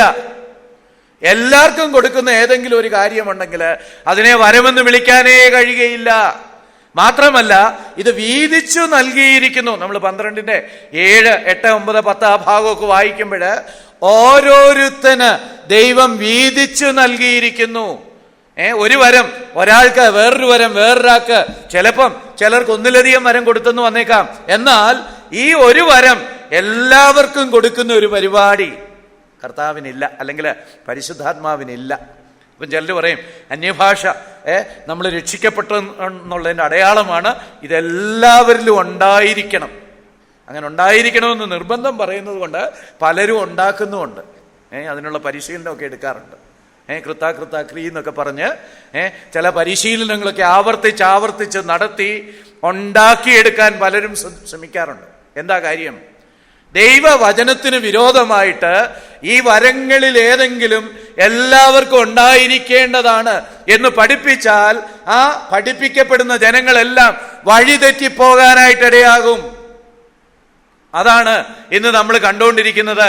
പ്രിയപ്പെട്ടവരെ, ഒരു വരം പോലും, ഈ ഉള്ള വരങ്ങളില് ഏതെങ്കിലും ഒരു വരം എല്ലാവർക്കും ഉണ്ടായിരിക്കണമെന്ന് നിർബന്ധിക്കുന്നത് വചനവിരുദ്ധമാണ്. അത് ഭോഷ്കാണ്, അത് ദൈവവചനത്തിനെതിരാണ്. ദൈവം അങ്ങനെ പറഞ്ഞിട്ടേയില്ല, ദൈവം മറിച്ചു പറഞ്ഞിട്ടുമുണ്ട്. അപ്പൊ അതുകൊണ്ട് ഇത് ആളുകളില് വ്യത്യസ്തമാണ്. അതുകൊണ്ട് തന്നെ അയ്യോ അവനാ വരമുണ്ടല്ലോ എനിക്കില്ലല്ലോ എന്ന് പറഞ്ഞ് നമ്മൾ അസൂയപ്പെടേണ്ടതോ പരാതിപ്പെടേണ്ടതോ ആയിട്ടുള്ള യാതൊരു കാര്യവുമില്ല. ജീവനാഥന് ഞാൻ ആരാകണമെന്നുള്ള ആഗ്രഹമുണ്ട്, ഒരു പ്ലാനുണ്ട്, ഒരു പദ്ധതിയുണ്ട്. അതിനനുസരിച്ചുള്ള വരമ എനിക്ക് തന്നിട്ടുള്ളത്. ഞാൻ തന്നെ പണ്ട് പറഞ്ഞിട്ടുള്ള ഒരു ഇല്ലസ്ട്രേഷന് ആവർത്തിക്കുന്ന എന്നോട് ക്ഷമിക്കണം. ഒരു വീട്ടില് ഒരു പട്ടിയും ഒരു കഴുതയും ഉണ്ടായിരുന്നു. ഈ പട്ടിക്ക് എല്ലാ ദിവസവും യജമാനന് ബിസ്ക്കറ്റും നല്ല ദാനങ്ങളും സമ്മാനങ്ങളൊക്കെ കൊടുക്കും. കാരണം ഈ യജമാനൻ വരുമ്പോൾ ഈ പുള്ളി ഒരു പ്രകടനമുണ്ട്. വന്ന് കാലൊക്കെ ഒന്ന് നക്കി ഒന്ന് ചാടി ആകപ്പാടെ ഒന്ന് മൂളി ഞരങ്ങി അയ്യോ എനിക്ക് അങ്ങയോട് വലിയ സ്നേഹമാണെന്നുള്ള മട്ടിലൊരു പ്രകടനമൊക്കെ കാണിക്കും. പട്ടി അങ്ങനെ അറിഞ്ഞുകൊണ്ടൊന്നും ചെയ്യുന്നതല്ല, പട്ടിയെ അങ്ങനെയാണ് ദൈവം സൃഷ്ടിച്ചിരിക്കുന്നത്. പട്ടിക്കുള്ള ഒരു നൈസർഗിക അല്ലെങ്കിൽ അടിസ്ഥാന കഴിവാ, ഒരു ഇൻസ്റ്റിങ്ക്റ്റാ, ഒരു ജന്മവാസനയാണ്. പക്ഷേ പട്ടി ഇങ്ങനെയൊക്കെ ചെയ്യും. അതുകൊണ്ട് യജമാനന് വലിയ സന്തോഷമാണ്, എന്തൊരു വിശ്വസ്തനാണ്, നല്ല ആഹാരമൊക്കെ കൊടുക്കും. ഇവിടെ നമ്മുടെ സഭയിലും ചില പട്ടികളൊക്കെ ഞാൻ കഴിക്കുന്നതിലും നല്ല ആഹാരമാണ് കഴിക്കുന്നതെന്ന് വാർത്തയുണ്ട്. ആരാന്ന് ഞാൻ പറയുന്നില്ല. നല്ല ഇറച്ചിയൊക്കെ കഴിച്ചാൽ ചില പട്ടികളൊക്കെ ജീവിക്കുന്നത്. യജമാനന്മാർക്ക് വലിയ ഇഷ്ടമാണ് ഇതിന്റെ ഈ വിധേയത്വവും ഇതിന്റെ സ്നേഹപ്രകടനവും ഒക്കെ കാണും. ആ വീട്ടില് ഒരു കഴുതയും ഉണ്ടായിരുന്നു. കഴുത ഒരു ദിവസം ആത്മഗതത്തിൽ ആണ്ടു, എന്താണ് എനിക്കിങ്ങനെ, ഞാനാണ് ചുമട് മുഴുവൻ ചുമക്കുന്നത്, ഈ പട്ടിക്ക് ഒരു പണിയുമില്ല, പുള്ളി പകല് മുഴുവൻ ഉറക്കമാണ്, രാത്രിയിലും ഉറക്കമാണ്, ഇടയ്ക്കിടയ്ക്ക് ഒന്ന് എഴുന്നേറ്റൊന്ന് അലയ്ക്കുന്ന പണിയേ ഉള്ളൂ. കണ്ടോ, ഞാനാണേൽ ഈ വിഴുപ്പ് മുഴുവൻ ചുമക്കുന്നു, ഞാനാണേൽ എന്നും പട്ടണത്തിൽ പോയിട്ട് എന്റെ നടുവൊടിയുന്നു. അതുകൊണ്ട് കഴുത ഒരു ദിവസം വിചാരിച്ചു, ഇതൊന്ന് മാറ്റിയെടുക്കണം, അതുകൊണ്ട് ഞാനും പട്ടിയെപ്പോലൊന്ന് ചമഞ്ഞുകളയാമെന്ന് വിചാരിച്ച് യജമാനൻ വന്നപ്പോൾ ഒന്ന് ചാടിക്കേറി ഉടുപ്പയിലൊക്കെ ഒന്ന് ചവിട്ടി നിന്ന് നോക്കി. എന്തോ സംഭവിച്ചു കാണും എന്ന് നമുക്ക് ചിന്തിക്കാനായിട്ട് പറ്റും. അന്ന് കഴുതയ്ക്ക് പൊതിരെ തല്ല് കിട്ടി. നമ്മുടെ ഓരോരുത്തരുടെയും പങ്കനുസരിച്ച്, റോൾ അനുസരിച്ചാണ് കൃപാവരങ്ങൾ തരുന്നത്. അതുകൊണ്ട് ഒരു കൃപാവരം സുപ്പീരിയറും ഒരു കൃപാവരം ഇൻഫീരിയറും എന്നൊരു വ്യത്യാസവുമില്ല. യജമാനന്റെ ഹൃദയ വിശാലതയ്ക്കനുസരിച്ച് നമുക്ക് ഓരോരുത്തർക്കും തരുന്നതാണ്. അതുകൊണ്ട് അതിനെ രണ്ട് കൈയും നീട്ടി സ്വീകരിച്ച് കർത്താവേ സ്തോത്രമെന്ന് പറഞ്ഞ് ഉപയോഗിക്കേണ്ടതാണ്. എന്നാൽ നമ്മുടെ പോയിന്റ്, ആളുകൾ തമ്മിൽ കൃപാവരങ്ങൾക്ക് വ്യത്യാസമുണ്ട്. സമയം വളരെ പെട്ടെന്ന് പോകുന്നു. ഓക്കെ, അതേസമയത്ത് ആത്മഫലങ്ങൾക്ക് വ്യത്യാസമില്ല കേട്ടോ. എല്ലാവരിലും ഈ എല്ലാ ആത്മഫലവും ഉണ്ടാകണമെന്നാണ് നമ്മുടെ കർത്താവിൻ്റെ ആഗ്രഹം. അയ്യോ ഞാനൊരു പാവമാ, അല്ലെ ഞാനൊരു വനിതയോ ഒരു സഹോദരിയാ, അല്ലെ ഞാൻ ഒരു സാധാരണ സഹോദരനാ, ഞാനങ്ങനെ പ്രസംഗിക്കാനൊന്നുള്ള കഴിവൊന്നും എനിക്ക് തന്നിട്ടില്ല, ഞാനിങ്ങനെ അങ്ങ് ഒതുങ്ങിക്കൂടി നിന്നോളാം. ഇല്ല, നമുക്കൊരു നല്ല മാന്തോട്ടം ഉണ്ടെന്ന് വിചാരിക്കുക. അതിനകത്ത് ഒരു പ്രത്യേക മാവ് ഭയങ്കരമായിട്ടങ്ങ് കായ്ക്കും. ഇല പോലും കാണാൻ മേല. ഈ മാവ് കായ്ച്ച് കായ്ച്ച് അതങ്ങ് തലകുനിഞ്ഞ് നിപ്പ സീസൺ മുഴുവൻ. പാവം. യജമാനന്റെ ആഗ്രഹം എന്നാ, ഈ മാവിനെ പോലെ വേണം ബാക്കി എല്ലാ മാവുകളും ബാക്കി എല്ലാ മാവുകളും ഈ മാവിനെ പോലെ വരണം. പണ്ട് ഞാൻ ഓർക്കുന്ന കൊച്ചിലെ ചില തെങ്ങിനൊക്കെ പ്രത്യേക പേരൊക്കെ ഇടുമായിരുന്നു. നാട്ടിലാണ് ഓരോ തെങ്ങിനൊക്കെ ചില പ്രത്യേക പേരുണ്ട്. കപ്പത്തെങ്ങ് ഉഗ്രനാ, ഭയങ്കര ബഹുമാനമായിരുന്നു കപ്പത്തെങ്ങിനോട്. എന്നാന്ന് ചോദിച്ചാൽ വലിയ പൊണ്ണം തേങ്ങായിരുന്നു അതിൻ്റെ. യജമാനന്റെ ആഗ്രഹം തൻ്റെ തോട്ടത്തിലെ വൃക്ഷങ്ങൾക്കെല്ലാം ഒരുപോലെ, ഒരു പക്ഷെങ്കില് അവിടെയുള്ള ഏറ്റവും നല്ല വൃക്ഷത്തെ പോലെ എല്ലാ വൃക്ഷങ്ങളും ആകണം. മതിയോ? അതും പോരാ. അവിടെയുള്ള എല്ലാ വൃക്ഷങ്ങളും ഇപ്പം ആ നല്ല വൃക്ഷം കായ്ക്കുന്നതിനേക്കാളും അപ്പുറമായിട്ട് കായ്ക്കണം. ഇതാ യജമാനന്റെ ആഗ്രഹം. അങ്ങനെയാണെങ്കിൽ പ്രിയപ്പെട്ടവരെ, നമ്മുടെ ജീവിതത്തിലും ആത്മഫലങ്ങൾ എങ്ങനെ ഇരിക്കുന്നു എന്ന് ഈ രാത്രിയിലൊന്ന് പരിശോധിച്ച് നോക്കണം. അതിനെക്കുറിച്ച് നമ്മൾ പിന്നീട് ആ വിഷയത്തിലേക്ക് വരുമ്പോൾ കൂടുതൽ ചിന്തിക്കാം. ആത്മാവിന്റെ ഫലം നമ്മളിൽ നിറഞ്ഞിരിക്കുന്നുവോ? ഇനിയും മൂന്നാമത്തെ point, does not depend on spiritual maturity. ഒരാൾക്ക് കൃപാവരങ്ങൾ കിട്ടുന്നത് ആ ആളിന്റെ മെച്യൂരിറ്റി അനുസരിച്ച്, മെച്യൂരിറ്റിയുടെ മലയാളം വാക്കെന്നെ, പക്വത അനുസരിച്ചല്ല. ഒരാളിന്റെ പക്വത അനുസരിച്ച്, അല്ലെങ്കിൽ ആത്മീക വളർച്ച അനുസരിച്ചല്ല ഒരാൾക്ക് കൃപാവരങ്ങൾ കിട്ടുന്നത്. പക്ഷെ ഇത് നമ്മൾ പലപ്പോഴും അബദ്ധം കാണിക്കുന്ന ഒരു വിഷയമാണ്. ഒരാൾ നന്നായിട്ട് പ്രസംഗിക്കുമെങ്കിൽ, അല്ലെങ്കിൽ നന്നായിട്ട് പ്രബോധനം പറയുമെങ്കിൽ, ഒരുപാട് പ്രാർത്ഥിക്കുന്ന ആളാണെങ്കിൽ, ഒരുപാട് സേവനം ചെയ്യുന്ന ആളാണെങ്കിൽ നമ്മൾ പറയും ഭയങ്കര ആത്മീകനാന്ന് പറയും. ആത്മീകത അളക്കേണ്ടത് ആത്മഫലങ്ങളുടെ അടിസ്ഥാനത്തിലാണ്. ഈ ആത്മവരങ്ങള് യജമാനൻ ഇങ്ങോട്ട് തന്നേക്കുന്ന വെറും വിഭവങ്ങൾ മാത്രമാ. അത് യജമാനന്റെ എക്സ്പെക്ടേഷൻ അതിനെ കുറിച്ചുള്ളത്. അതെന്റെ യോഗ്യത അനുസരിച്ചല്ല. ഞാൻ എന്തു ചെയ്യണമെന്ന് യജമാനൻ എന്നെ കുറിച്ച് ഉദ്ദേശിക്കുന്നു എന്നുള്ളത് അനുസരിച്ചാണ്. ഇപ്പൊ നമ്മള് മറ്റുള്ളവരെ മാനിക്കുന്ന കാര്യത്തിലും ഒക്കെ വരുമ്പോഴേ നമ്മുടെ ഈ അളവുകോലൊന്ന് വ്യത്യാസപ്പെടുന്നുണ്ട്. എല്ലാവരെയും നമ്മൾ മാനിക്കണ്ടെന്നല്ല ഞാൻ പറയുന്നത്. എന്നാൽ വിലയിരുത്തുമ്പോൾ കൂടുതൽ ശുശ്രൂഷകൾ ചെയ്യുന്നവര്, നന്നായിട്ട് ശുശ്രൂഷ ചെയ്യുന്നവര് കൂടുതൽ ആത്മീകരാണെന്ന് ചിന്തിക്കാനുള്ള സാധ്യതയുണ്ട്. അങ്ങനെ അല്ല. അതേസമയത്ത് ആത്മഫലം നമ്മുടെ മെച്യൂരിറ്റി അനുസരിച്ചാ, നമ്മുടെ വളർച്ച അനുസരിച്ചാ, ആത്മീക പക്വത അനുസരിച്ചാ. നമ്മള് ദൈവസന്നിധിയിൽ കുത്തിയിരുന്ന് പരിശുദ്ധാത്മാവിന് കീഴ്പ്പെട്ട് ദൈവവചനം പാനം ചെയ്ത് ആ ദൈവവചനം നമ്മുടെ ജീവിതത്തിൽ നടപ്പിൽ വരുത്തി നമ്മൾ ഏറ്റവും ഏറ്റവും ആത്മീകരായിട്ട് തീരുമ്പോഴാണ് ആത്മഫലങ്ങൾ നമ്മളിൽ ഉണ്ടാകുന്നത്. ഇനിയും സൈറ്റൻ ഓഫ്റ്റൻ ഇമിറ്റേറ്റ്സ്. പിശാച് ഇതിന്റെ കൊല്ലം സുപ്രീമിന്റെ വേർഷൻ ഉണ്ട് കേട്ടോ, സംശയിക്കരുത്. കൊല്ലം സുപ്രീം അല്ലേ, അഡ്വർടൈസ്മെന്റ് കണ്ടിട്ടില്ലേ? കള്ളന്മാര് ഇപ്പൊ അവധിക്കാലമാണ്, നിങ്ങൾ വെക്കേഷനിലാണ്, കള്ളന്മാർ ഓവർ ടൈമിലാണ്, അതുകൊണ്ട് കൊല്ലം സുപ്രീം മേടിക്കുകയും എന്താ ഈ അലുമിനിയം ഒക്കെ കൊണ്ട് ചായ മുക്കി ഉണ്ടാക്കിയ അതുപോലത്തെ സാധനം ആത്മ വരങ്ങളുടെ ഇടയ്ക്കുണ്ട്. നമ്മളിത് എവിടെയെങ്കിലുമൊക്കെ കാണുന്നുണ്ടോ? മോശയുടെ കാലം തൊട്ട് തുടങ്ങിയതാ അല്ലേ? മോശ ഒന്നാമത്തെ അത്ഭുതം ബാധ കൊണ്ടുവന്നു, അപ്പം മിസ്രൈമിലെ മന്ത്രവാദികളും കൊണ്ടുവന്നു. രണ്ടാമത്തെ കൊണ്ടുവന്നു, മന്ത്രവാദികളും കൊണ്ടുവന്നു. മൂന്നാമത്തെ കൊണ്ടുവന്നു, മന്ത്രവാദികളും കൊണ്ടുവന്നു. ഒരു സ്റ്റേജ് കഴിഞ്ഞപ്പോൾ അവർക്ക് പിടിച്ചു നിൽക്കാൻ പറ്റുന്നില്ല. കാരണം ദൈവം അവരെ പീഡിപ്പിക്കുന്നതായതുകൊണ്ട് അവർക്ക് മത്സരിക്കാൻ പറ്റില്ല. പക്ഷേ ഞാൻ പറഞ്ഞു വരുന്നത്, ആത്മവരങ്ങള് പൈശാചികമായിട്ടുള്ള ഉറവിടങ്ങളിൽ നിന്ന് ഉണ്ടാകാനുള്ള സാധ്യതയുണ്ട്. ഇത് നമ്മൾ ഓർത്തിരിക്കണം. അപ്പം പല ആത്മവരങ്ങളുടെ പ്രദർശനവും പലയിടത്തും നമ്മൾ കാണുന്നത് ഒരു പക്ഷെങ്കില് ദൈവത്തിൽ നിന്നല്ലാതെ ഇരിക്കാനുള്ള സാധ്യതയുണ്ട്. പെട്ടിട്ടില്ല എന്ന് നമുക്ക് മനസ്സിലാക്കാവുന്ന ചിലരില് ആത്മവരങ്ങൾ പലപ്പോഴും കാണാറുണ്ട്. അവരെ സൂക്ഷിച്ചു നോക്കിയാൽ അറിയാം രക്ഷിക്കപ്പെട്ടിട്ടില്ലെന്ന്. പക്ഷേ ഒരുപാട് ആത്മഫലങ്ങൾ അവർ പ്രദർശിപ്പിക്കുന്നുണ്ട്. അങ്ങനെയാണെങ്കിൽ അത് ദൈവത്തിൽ നിന്നാകണമെന്നില്ല. അത് കൊല്ലം സുപ്രീം ആയിരിക്കും അല്ലേ, അത് ഇമിറ്റേഷൻ ഗോൾഡ് ആയിരിക്കും, അത് പിശാച് നൽകിയതാകാനുള്ള സാധ്യതയുണ്ട്. പക്ഷേ ഈ ആത്മഫലം പിശാച് ഒരിക്കലും ഇമിറ്റേറ്റ് ചെയ്യത്തില്ല. സ്നേഹവും സന്തോഷവും സമാധാനവും ഇന്ദ്രിയജയവും ഒക്കെ നമുക്ക് കൂടുതൽ കൂടുതൽ തന്ന് പിശാച് നമ്മളെ കൂടുതൽ ആത്മഫലം ഉള്ളവരാക്കാൻ ഒരിക്കലും ശ്രമിക്കത്തില്ല. കാരണം പുള്ളിക്ക് നല്ല കാര്യങ്ങളോടൊന്നും ഇഷ്ടമുള്ള ആളല്ല.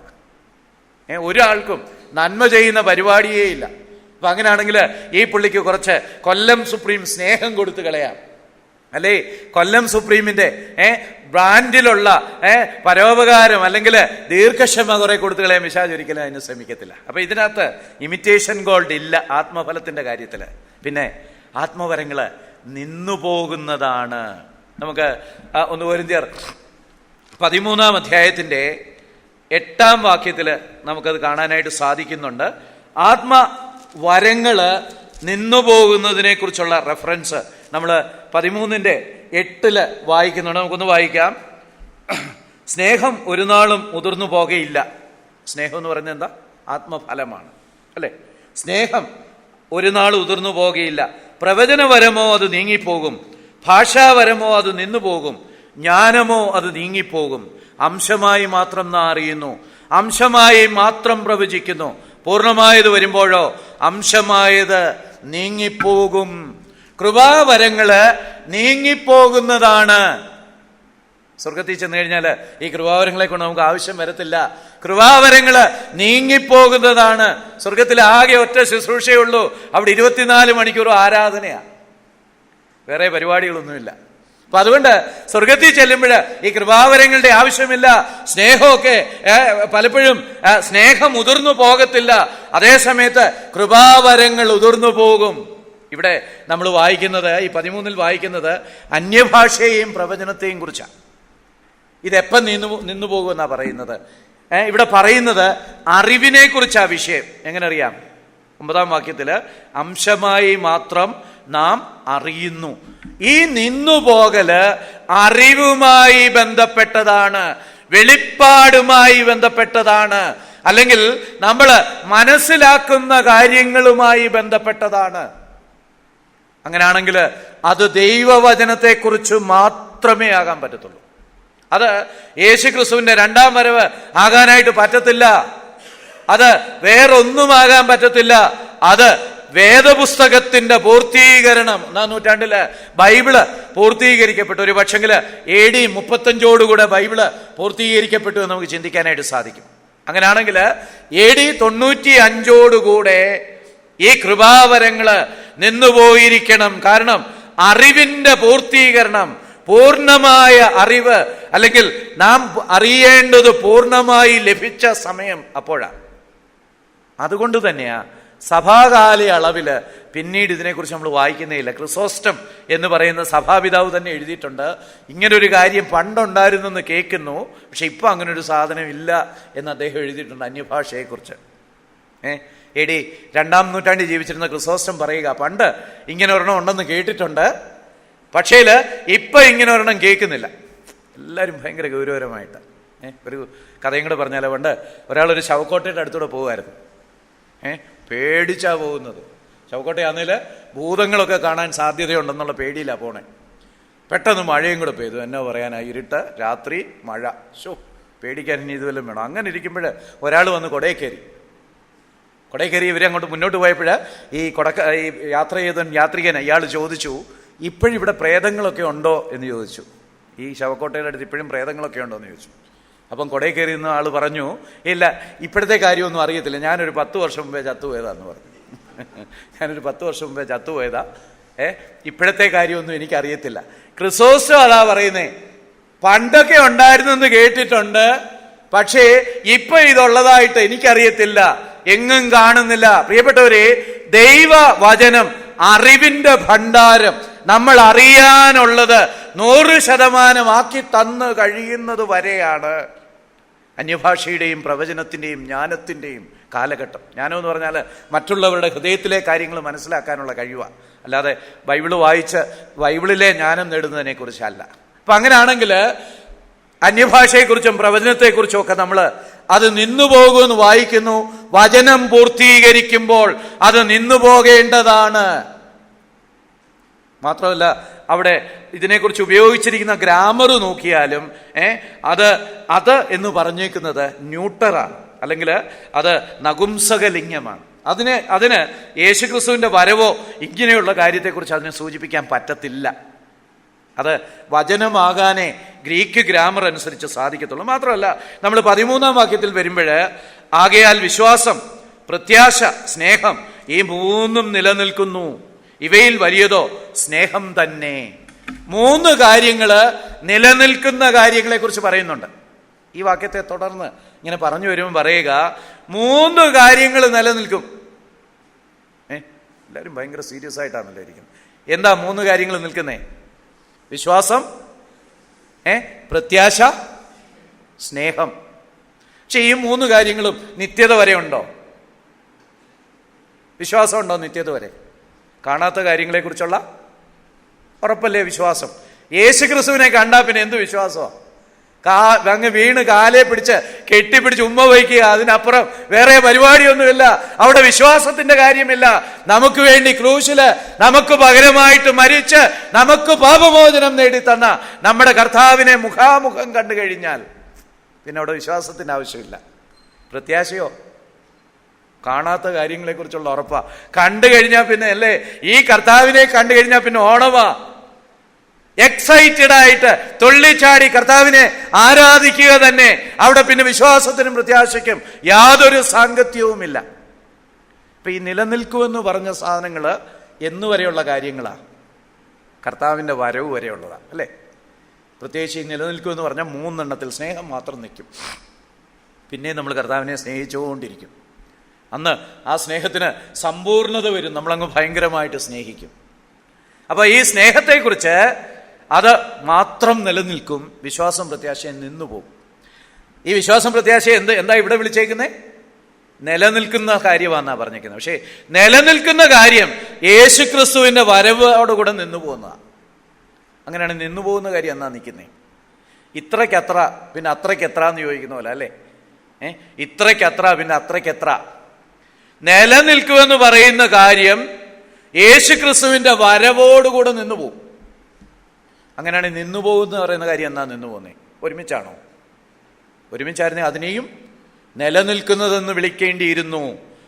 നേരത്തെ നമ്മൾ വായിച്ച വാക്യത്തില് പ്രവചനപരമോ അത് നിലനിൽക്കും, ഭാഷാപരമോ അത് നിലനിൽക്കും, ജ്ഞാനമോ അത് നിലനിൽക്കും. ഇതിനെ എല്ലാം കൂടെ ചേർത്തിട്ട് പ്രത്യാശ നിലനിൽക്കും, വിശ്വാസം നിലനിൽക്കും, പക്ഷേ സ്നേഹം കൂടുതൽ നിലനിൽക്കും എന്ന് പറയേണ്ടതായിരുന്നു. അങ്ങനെ എന്നാ പറയാത്തേ? അങ്ങനെ പറയാത്തത് ഈ പ്രവചനവരവും ഭാഷാവരവും നിന്നു പോകുന്നത് യേശുക്രിസ്തുവിന്റെ വരവിങ്കലല്ല, അതിനു മുമ്പ് എപ്പോഴോ ആണ്. യേശുക്രിസ്തുവിന് വരവിന് മുമ്പേ എന്നോ എപ്പോഴോ നടക്കേണ്ട കാര്യമാ ഈ ലേഖനം എഴുതുന്ന AD 60-65 കാലഘട്ടത്തിന് ശേഷം കർത്താവിന്റെ വരവ് വരെയുള്ള ഏകദേശം ഈ 2000 വർഷത്തിലുള്ള നടന്നിട്ടുള്ള ഏക പൂർത്തീകരണ സംഭവം ബൈബിളിന്റെ പൂർത്തീകരണമാണ്. ബാക്കിയെല്ലാം ഇനി പരിസമാപ്തിക്കായിട്ട് പോകുന്നേ ഉള്ളൂ. ഞാൻ പറയുന്നത് മനസ്സിലാകുന്നെന്ന് വിചാരിക്കുന്നു. ഇവിടെ നിലനിൽക്കുമെന്ന് പറഞ്ഞേക്കുന്ന കാര്യങ്ങൾ തന്നെ കർത്താവിന്റെ വരവിൽ നിന്നു പോകുന്ന കാര്യങ്ങളാണ്. അങ്ങനാണെങ്കിൽ നിന്നു പോകുന്നു എന്ന് പറഞ്ഞേക്കുന്ന കാര്യങ്ങൾ ഒരിക്കലും കർത്താവിന്റെ വരവ് വരെ നിലനിൽക്കാൻ പറ്റില്ല, അതിനു മുമ്പേ നിന്നു പോകണം. അങ്ങനെയാണെങ്കിൽ അത് നിൽക്കുന്നത് എപ്പോഴാ? നമ്മുടെ അറിവ് അല്ലെങ്കിൽ നമ്മുടെ റെവലേഷൻ അല്ലെങ്കിൽ നമുക്ക് തരുന്ന ദൈവവചനം പൂർത്തീകരിക്കുമ്പോഴാണ് നിന്നു പോകുന്നത്. അപ്പം ഒരു ഷോർട്ട് പോയിന്റ് ആയിട്ട് ആത്മവരങ്ങള് നിന്നു പോകുന്നതാ, പക്ഷേ ആത്മഫലങ്ങള് സ്ഥിരമാണ്, അതൊരിക്കലും നിന്നു പോകത്തില്ല. അത് എന്നും എന്നും ഉള്ളതാ, അത് പെർമനന്റാ. ഇനി നമുക്ക് ആത്മവരങ്ങളുടെ പട്ടികയിലേക്ക് വരാം. ഈ എല്ലാ വാക്യങ്ങളും കൂടെ നോക്കിയാൽ 1 കൊരിന്ത്യർ 1:28 ജ്ഞാനം എന്നുള്ള ഇത് കാണുന്നുണ്ട്. അത് വിവേകത്തെക്കുറിച്ചാണ് പറയുന്നത്. ഇംഗ്ലീഷ് മലയാളത്തിലെ ട്രാൻസ്ലേഷൻ എത്ര ശരിയാണെന്ന് എനിക്കറിയത്തില്ല. വിസ്ഡം എന്ന് പറഞ്ഞാൽ ഒരു പക്ഷെങ്കിൽ അണ്ടർസ്റ്റാൻഡിങ്ങുമായിട്ട് അല്ലെ വിവേകവുമായിട്ട്, വിവേകത്തെക്കാളും ഒരു പടി മുന്നിലുള്ളതാണ്. അറിയുന്ന കാര്യങ്ങളിലെ ഏറ്റവും നല്ലത് തിരിച്ചറിയാനുള്ള കഴിവാണ്. അറിയാവുന്ന ഒരുപാട് കാര്യങ്ങളുണ്ട്. കള്ളു പിടിച്ചാൽ തലയ്ക്ക് പിടിക്കുമെന്നറിയാം, വെള്ളം കുടിച്ചാൽ ദാഹം പോകുമെന്നറിയാം, ചോറുണ്ടാൽ വിശപ്പടങ്ങുമെന്നറിയാം. ഇതെല്ലാം ചെയ്യുന്നത് ജ്ഞാനമല്ല, പക്ഷെ ഇതെല്ലാം അറിവാ, അല്ലേ? കള്ളു കുടിച്ചാൽ തലയ്ക്ക് പിടിക്കുക, കുടിക്കരുത്, അതറിവല്ലേ? ശരിയല്ലേ? അതും അറിവാ. ഈ ലോകത്തിലെ ഏതൊരു കാര്യത്തെക്കുറിച്ചും അറിയുന്നത് അറിവാ. പക്ഷെ ജ്ഞാനം എന്ന് പറയുന്ന അല്ലെങ്കിൽ വിസ്ഡം എന്ന് പറയുന്നത് അത് ഒരു ഉന്നതമായ അറിവാ. എൻ്റെ അറിവുകളിൽ ഞാൻ സ്വീകരിക്കേണ്ടത് ഏതാണ് എന്നുള്ള അറിവാണ് വിസ്ഡം അല്ല അഥവാ ജ്ഞാനം എന്ന് പറഞ്ഞേക്കുന്നത്. അപ്പൊ ആത്മവരങ്ങളുടെ പട്ടികയിലെ ഒന്നാമത്തെ കാര്യം വിസ്ഡമാണ്, അല്ലെങ്കിൽ വിവേകമാണ്. വിവേകം സമ്പൂർണമായിട്ടുള്ള അർത്ഥമല്ല, ഉന്നതമായ ഒരു ജ്ഞാനമാണ് ഒന്നാമത്തേത്. 1 കൊരിന്ത്യർ 12:8. അനേക കാര്യങ്ങൾ അറിയാം, ഇതിലേതാണ് നല്ലത്, ഇതിലേതാണ് ഞാൻ സ്വീകരിക്കേണ്ടത്, ഇതിലേതാണ് ദൈവജനങ്ങൾക്ക് നല്ലത് അല്ലെങ്കിൽ മറ്റുള്ളവർക്ക് നല്ലത്, എനിക്ക് നല്ലത് എന്നുള്ള അറിവാണ് ജ്ഞാനം. രണ്ടാമത് നോളജ്, പരിജ്ഞാനം. മലയാളത്തിലെ ട്രാൻസ്ലേഷൻ ഭയങ്കര കഷ്ടമാണ് അല്ലേ? കേട്ടാ തോന്നും ജ്ഞാനത്തെക്കാളും ഉന്നതമാണ് പരിജ്ഞാനമെന്ന്. വാസ്തവത്തില് നോളജ് അല്ലെ പരിജ്ഞാനമെന്ന് ട്രാൻസ്ലേറ്റ് ചെയ്തേക്കുന്ന അതിനെ കുറച്ചുകൂടെ അറിവെന്ന് പരിഭാഷപ്പെടുന്നതായിരുന്നു കുറച്ചുകൂടെ നല്ലത്. അറിവ് അത് വിവിധ മാധ്യമങ്ങളിലൂടെ നമ്മുടെ ഉള്ളിലേക്ക് വരുന്ന അറിവാ പരിജ്ഞാനം. വിവിധ തലങ്ങളിൽ നമ്മൾ അറിഞ്ഞ് നമ്മുടെ മനസ്സിൽ ശേഖരിച്ചു വെച്ചിരിക്കുന്ന വിവരങ്ങളാണ് പരിജ്ഞാനം അല്ലെങ്കിൽ നോളജ്. നോസിസ് എന്ന് ഗ്രീക്കിൽ പറയും, വിസ്ഡത്തിന് സോഫിയ. അപ്പം ഈ നോസിസ് ആണ് അല്ലെങ്കിൽ അറിവാണ്. നമ്മുടെ പഞ്ചേന്ദ്രിയങ്ങൾ വഴി പല കാര്യങ്ങളെയും വ്യവച്ഛേദിച്ച് നമ്മൾ മനസ്സിലാക്കി വെച്ചിരിക്കുന്ന ആ അറിവാണ് പരിജ്ഞാനം. അതും ദൈവത്തിൻ്റെ വരമായിട്ട് നമുക്ക് ലഭിക്കുന്നുണ്ട്. അതുപോലെ വിശ്വാസം. ഈ വിശ്വാസം എന്ന് പറയുന്നത് സാധാരണ രക്ഷിക്കപ്പെടാനുള്ള വിശ്വാസമല്ല, ഇത് വളരെ ഉന്നതമായ വിശ്വാസം. 12:9 തൻ്റെ ശരീരത്തെ ചുടുവാനേൽപ്പിക്കുന്ന വിശ്വാസം. ദൈവത്തിന് വേണ്ടി മറ്റാരും ചെയ്യാൻ മടിക്കുന്ന കാര്യങ്ങൾ പോലും ചെയ്യാനുള്ള ധൈര്യം. ഈയിടെ ISSകാര് സിറിയയിലൊക്കെ കൊന്ന ചില മനുഷ്യരുടെ പടമൊക്കെ കണ്ടു. അവരെ നിരക്കി നിർത്തി കഴുത്തറുത്ത് കൊല്ലുന്ന പടം. ഒരു വലിയ ആത്മീയ പക്വതയൊന്നും ഉള്ളവരല്ല. പക്ഷേ ആ കഴുത്തറക്കുന്ന വേളയിൽ അവരോട് ചോദിക്കുന്നുണ്ട്, ഈ യേശുക്രിസ്തുവിനെ ഉപേക്ഷിക്കുവാനായിട്ട് തയ്യാറാണോ? ഞങ്ങൾ തയ്യാറല്ല എന്ന് പറഞ്ഞ് കഴുത്തറുത്ത് അവർ ചാകുന്നുണ്ട്. ആ വിശ്വാസമാണ് ശരിക്കുള്ള വിശ്വാസം, പ്രത്യേകമായിട്ടുള്ള ആഴമായ വിശ്വാസം. ഇതും ദൈവം ആത്മവരമായിട്ട് തരുന്നതാണ്. പിന്നെ പ്രവചനം നമുക്കെല്ലാവർക്കും അറിയാവുന്ന കാര്യം തന്നെയാണ്. രോഗശാന്തി, രോഗശാന്തിക്കുള്ള വരം. ഇതെന്തുവാ രോഗശാന്തി വരം? രോഗശാന്തിയെക്കുറിച്ച് പല പഠിപ്പിക്കലുകൾ നമ്മൾ കേൾക്കാറുണ്ട്. യേശുക്രിസ്തു ക്രൂശിൽ മരിച്ചപ്പോൾ അവൻ നമ്മുടെ രോഗങ്ങളെ വഹിച്ചു.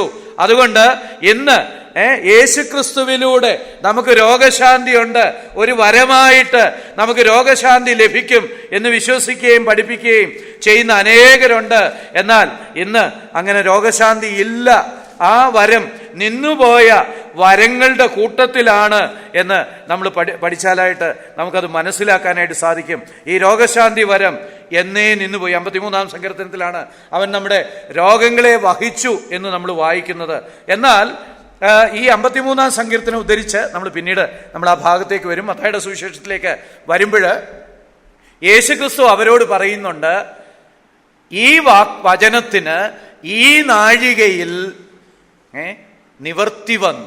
യേശുക്രിസ്തുവിനെ സന്ദർശിക്കാൻ വന്ന ആളുകൾ വന്നപ്പോൾ യേശുക്രിസ്തു അടയാളങ്ങളും അത്ഭുതങ്ങളും ഒക്കെ ചെയ്തു. ആ അടയാളങ്ങളും അത്ഭുതങ്ങളും ഒക്കെ ചെയ്തേച്ച് അവരോട് പറഞ്ഞു, ഈ രോഗശാന്തി വരും എന്ന യെശയ്യാ പ്രവചനം 53-ാമത്തെ വാക്യത്തിന് ഇതാ നിങ്ങളീ കാണുന്ന എൻ്റെ പ്രവർത്തനത്തിലൂടെ നിവർത്തി വന്നിരിക്കുന്നു എന്ന് പറഞ്ഞാൽ എന്താ അർത്ഥം? അവൻ നമ്മുടെ രോഗങ്ങളെ വഹിച്ചു എന്ന് പറഞ്ഞ ആ വാക്യത്തിൻ്റെ നിവർത്തീകരണം ശരിക്കും യേശുക്രിസ്തുവിൻ്റെ പരസ്യ ശുശ്രൂഷയിൽ യേശുക്രിസ്തു രോഗശാന്തി കൊടുത്തപ്പോഴാണ് സംഭവിച്ചത് എന്ന് നമുക്ക് മനസ്സിലാക്കാനായിട്ട് സാധിക്കും. നമുക്ക് ആ വാക്യം കൂടെ അങ്ങ് വായിക്കാം. മത്തായിയുടെ സുവിശേഷം 8-ാം അധ്യായത്തിൻ്റെ 17-ാമത്തെ വാക്യം. അപ്പം പിന്നെ ഇനി പിന്നീട് ഭാഗം വരുമ്പം വിശദീകരിക്കേണ്ട ആവശ്യം വരത്തില്ലല്ലോ. മത്തായിയുടെ സുവിശേഷം 8:17 അവൻ നമ്മുടെ ബലഹീനതകളെ എടുത്തു വ്യാധികളെ ചുമന്നു എന്ന് യെശയ്യാ പ്രവാചകൻ പറഞ്ഞത് നിവർത്തിയാകുവാൻ തന്നെ. വാക്യം മോളിൽ തൊട്ട് വായിച്ചേ. വൈകുന്നേരം ആയപ്പോൾ പല ഭൂതഗ്രസ്തരെയും അവൻ്റെ അടുക്കൽ കൊണ്ടുവന്നു. അവൻ വാക്കുകൊണ്ട് ദുരാത്മാക്കളെ പുറത്താക്കി സകല ദീനക്കാർക്കും സൗഖ്യം വരുത്തി. എന്നിട്ട് പറയുകയാണ്, യേശുക്രിസ്തു പറയുകയാണ്, അവൻ നമ്മുടെ രോഗങ്ങളെ വഹിച്ചു എന്ന് പറഞ്ഞ പരിശുദ്ധാത്മാവ് പറഞ്ഞ യെശയ്യാ പ്രവാചകനിലൂടെ പറഞ്ഞ പ്രവചനം ഇതാ നിവർത്തീകരിക്കപ്പെട്ടിരിക്കുന്നു. അപ്പം രോഗശാന്തി പ്രവചിക്കപ്പെട്ടത്, യെശയ്യാ പ്രവചനം 53-ാം അധ്യായത്തിൽ പ്രവചിക്കപ്പെട്ട രോഗശാന്തി സംബന്ധിച്ച ദൈവത്തിൻ്റെ ആ വാക്ക്, ആ പ്രവചനങ്ങൾ അല്ലെങ്കിൽ ആ വെളിപ്പെടുത്തലുകൾ നിവർത്തീകരിക്കപ്പെട്ടത് യേശുക്രിസ്തുവിൻ്റെ പരസ്യ ശുശ്രൂഷ കാലത്താണ്, ഇന്നല്ല. പലരും ഇന്നും രോഗശാന്തി ഉണ്ട് എന്നുള്ള വ്യാജേന, അല്ലെങ്കിൽ ഞങ്ങൾക്ക് രോഗശാന്തിയുടെ കഴിവുണ്ട് എന്നുള്ള ഒരു തെറ്റിദ്ധാരണ മറ്റുള്ളവർക്ക് വരുത്തത്തക്ക വിധത്തിൽ പല പ്രകടനങ്ങളും നടത്തുന്ന കാണാറുണ്ട്. ഇന്ന് രോഗശാന്തികളുടെ വരമില്ല, അത് നിന്നുപോയ വരങ്ങളുടെ കൂട്ടത്തിലുള്ളതാണ്. ഈ രോഗശാന്തികളുടെ വരം യേശുക്രിസ്തു രോഗികളെയും ഭൂതഗ്രസ്തരെയും സൗഖ്യമാക്കിയപ്പോൾ നിവർത്തിയായി കഴിഞ്ഞു. ഈ വാക്യമാണ് നമ്മൾ പത്രോസിന്റെ ലേഖനത്തിലും വായിക്കുന്നുണ്ട്. 1 പത്രോസ് 2:24 വാക്യം. നാം പാപം സംബന്ധിച്ച് മരിച്ച് നീതിക്ക് ജീവിക്കേണ്ടതിന് അവൻ തൻ്റെ ശരീരത്തിൽ നമ്മുടെ പാപങ്ങളെ ചുമന്നുകൊണ്ട് ക്രൂശിന്മേൽ കയറി അവൻ്റെ അടിപ്പിണരാൽ നിങ്ങൾക്ക് സൗഖ്യം വന്നിരിക്കുന്നു. അവൻ്റെ അടിപ്പിണരാൽ സൗഖ്യം വന്നിരിക്കുന്നത് പാപത്തിൽ നിന്നുള്ള സൗഖ്യമാണ്, രോഗശാന്തി വഴിയുള്ള സൗഖ്യമല്ല. രോഗശാന്തി വഴിയുള്ള സൗഖ്യം ദൈവം പ്രവാചകനിലൂടെ പറഞ്ഞതുപോലെ നൽകിയത് യേശുക്രിസ്തുവിൻ്റെ പരസ്യ ശുശ്രൂഷയിലാണ്. അപ്പം അങ്ങനെയാണെങ്കിൽ നമ്മൾ രോഗശാന്തിക്ക് വേണ്ടി പ്രാർത്ഥിക്കേണ്ട ആവശ്യമില്ലേ? ഉണ്ട്. പ്രാർത്ഥനയിലൂടെയുള്ള രോഗശാന്തി ദൈവം ഇന്നും ചെയ്തുകൊണ്ടിരിക്കുന്നു. അവന്റെ കൈ കുറുതായി പോയിട്ടില്ല. പ്രിയപ്പെട്ടവരെ, നമ്മൾ അനേകർക്ക് വേണ്ടി പ്രാർത്ഥിച്ചുകൊണ്ടിരിക്കുകയാണല്ലോ. നമുക്കത് തീർച്ചയായിട്ടും തുടരേണ്ടതുണ്ട്. ദൈവം പ്രാർത്ഥന കേൾക്കുന്നവനാണ്, രോഗികളെ സൗഖ്യമാക്കുന്നവനാണ്. പക്ഷേ ഇത് ഏതെങ്കിലും വരത്തിന്റെ അടിസ്ഥാനത്തിലല്ല. എന്താ വരവും ഇതും തമ്മിലുള്ള വ്യത്യാസം? സുന്ദരം എന്ന ദേവാലയത്തില് ഒരുത്തന് ഇരുന്ന് എരന്നുകൊണ്ടിരുന്നല്ലേ, മുടന്തൻ. പത്രോസും യോഹന്നാനും അതിലേ പോയപ്പോൾ ഇവനെ കണ്ടു. ഞങ്ങളുടെ കയ്യിലൊന്നുമില്ല, ഞങ്ങൾക്കുള്ളതാ നിനക്ക് തരുന്നു എന്ന് പറഞ്ഞ് അവനെ കൈക്ക് പിടിച്ച് എഴുന്നേൽപ്പിച്ചു. അവിടെ അവർ പ്രാർത്ഥിക്കുന്നില്ല, ഈ മനുഷ്യന് വിശ്വാസം ഉണ്ടോ എന്ന് ചെക്ക് ചെയ്യുന്നില്ല. ഇതൊന്നും ബാധകമല്ല. ഈ വരമുള്ളവര് അവര് ദൈവത്തിന് ഹിതമാണെന്ന് അവർക്ക് ബോധ്യമുള്ളപ്പോഴ് അവരങ്ങ് ചെയ്യുക. അതാണ് രോഗശാന്തിയുടെ വരം. ആ വരം ഇന്നില്ല. ഇന്ന് പ്രാർത്ഥനയിലൂടെ രോഗശാന്തി പ്രാപിക്കുന്നുണ്ടായിരിക്കാം, പക്ഷേ ഇന്ന് ഈ വരമില്ല. അതുപോലെ ആത്മാക്കളുടെ വിവേചനം, ഓരോ ആത്മാക്കളിലൂടെ ഉള്ള കാര്യങ്ങൾ, ഓരോ പ്രവർത്തനങ്ങൾ കാണുമ്പോൾ ഇത് ദൈവാത്മാവിലൂടെയാണോ അതോ ദുരാത്മാവിലൂടെയാണോ എന്ന് കണ്ടുപിടിക്കാനുള്ള കഴിവ്. അന്യഭാഷ നമ്മളത് നേരത്തെ ചിന്തിച്ചു കഴിഞ്ഞല്ലോ. അതും നിന്നുപോയ വരങ്ങളുടെ കൂട്ടത്തിലുള്ളതാണ്. അന്യഭാഷാ വ്യാഖ്യാനം അതും നിന്നുപോയ വരങ്ങളുടെ കൂട്ടത്തിലുള്ള. ഈ അന്യഭാഷയും പ്രവചനവും വാസ്തവത്വം ഒന്ന് തന്നെയാണ്. അന്യഭാഷ പ്ലസ് വ്യാഖ്യാനം സമം പ്രവചനമാണ്. അന്യഭാഷ പ്ലസ് വ്യാഖ്യാനം സമം പ്രവചനമാണ്. നമ്മൾ നേരത്തെ സൂചിപ്പിച്ച ആ വാക്യമുണ്ടല്ലോ, 1 കൊരിന്ത്യർ 14-ാം അധ്യായത്തിന്റെ 2-ാം വാക്യത്തില് എങ്കിലും അവൻ ആത്മാവിൽ മർമ്മങ്ങളെ സംസാരിക്കുന്നു. ആരെക്കുറിച്ചാ? അന്യഭാഷ പറയുന്നവനെ കുറിച്ചാണ്. ആ കാലത്ത് അന്യഭാഷ പറയുന്നവര് ആത്മാവിൽ മർമ്മങ്ങളെ വെളിപ്പെടുത്തുകയായിരുന്നു. ആ മർമ്മങ്ങളെ വെളിപ്പെടുത്തിയത് നമുക്ക് രേഖപ്പെടുത്തി തന്നിട്ടുണ്ട്. എവിടെയാ? വചനത്തിൽ. എന്ന് പറഞ്ഞാൽ അന്യഭാഷയും പ്രവചനവും ഒക്കെ തന്നെ ദൈവവചനം വെളിപ്പെടുത്താനുള്ള ദൈവത്തിന്റെ മാർഗങ്ങളായിരുന്നു. അന്യഭാഷയും പ്രവചനങ്ങളും ദൈവവചനം വെളിപ്പെടുത്തി തരാനുള്ള ദൈവത്തിന്റെ മാർഗങ്ങളായിരുന്നു, ദൈവത്തിന്റെ ചാനലുകളായിരുന്നു.